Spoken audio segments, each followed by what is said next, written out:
Assalamualaikum warahmatullahi wabarakatuh. Sebelumnya, perkenalkan nama saya Melati Zahira. Saya biasa dipanggil Melati. Saya dari program studi pendidikan non-formal. Sekarang saya berada pada semester 4 di kelas A.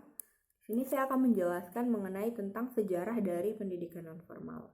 Sebelum kita masuk ke sejarah pendidikan non-formal, di sini saya akan menjelaskan terlebih dahulu apa itu non-formal. Non-formal dalam Kamus Besar Bahasa Indonesia itu tidak resmi, bersifat di luar kegiatan resmi sekolah, yang mana pendidikan non-formal sendiri merupakan jalur pendidikan di luar pendidikan formal yang dapat dilaksanakan secara terstruktur dan berjenjang. Hasil dari pendidikan non-formal dapat dihargai setara dengan hasil program pendidikan formal setelah melalui proses penilaian dengan hasil program pendidikan formal, kemudian penyetaraan oleh lembaga yang ditunjuk dari pemerintah atau pemerintah daerah dengan mengacu pada standar nasional pendidikan. Pendidikan non-formal sendiri diselenggarakan bagi masyarakat yang memerlukan layanan pendidikan yang berfungsi sebagai pengganti, penambah, atau pelengkap pendidikan formal dalam rangka mendukung pendidikan sepanjang hayat.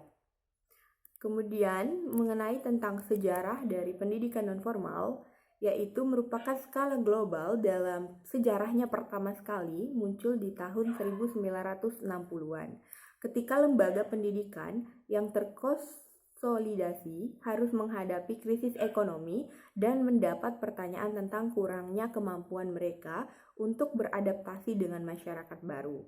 UNESCO mengadakan berbagai KTT yang dipimpin oleh ahli untuk menghadapi krisis dan mengajukan solusi, yaitu dengan pengadaan pendidikan non-formal.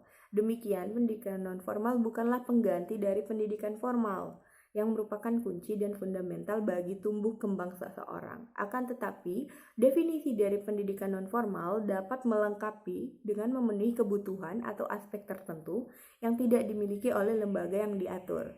UNESCO menekankan fleksibilitas dalam pendidikan non-formal dari pembelajaran yang lebih personal untuk dikembangkan bagi setiap orang. Faktanya, hal tersebut justru menjadi model paling ideal bagi peserta didik. Ada pula mengenai tentang ciri-ciri pendidikan non-formal. Yang pertama, yaitu pendidikan non-formal direncanakan dan dilaksanakan di luar sistem sekolah.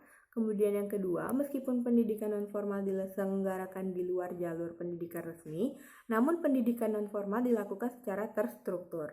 Kemudian yang ketiga, jadwal dan silabus dapat disesuaikan. Lalu yang keempat, tidak seperti pendidikan formal yang bersifat teoretis atau pendidikan non-formal bersifat praktis dan kejuruan. Lalu yang kelima, pendidikan non-formal tidak memiliki batasan usia. Kemudian biaya atau sertifikat mungkin diperlukan atau mungkin tidak. Pendidikan non-formal bisa jadi pelajar penuh waktu atau paruh waktu, melibatkan pembelajaran keterampilan profesional. Pembelajaran dapat berlangsung di berbagai lokasi, relevansi dengan kebutuhan kelompok yang kurang membutuhkan, terdapat fleksibilitas dalam organisasi sosial dan metode pembelajarannya.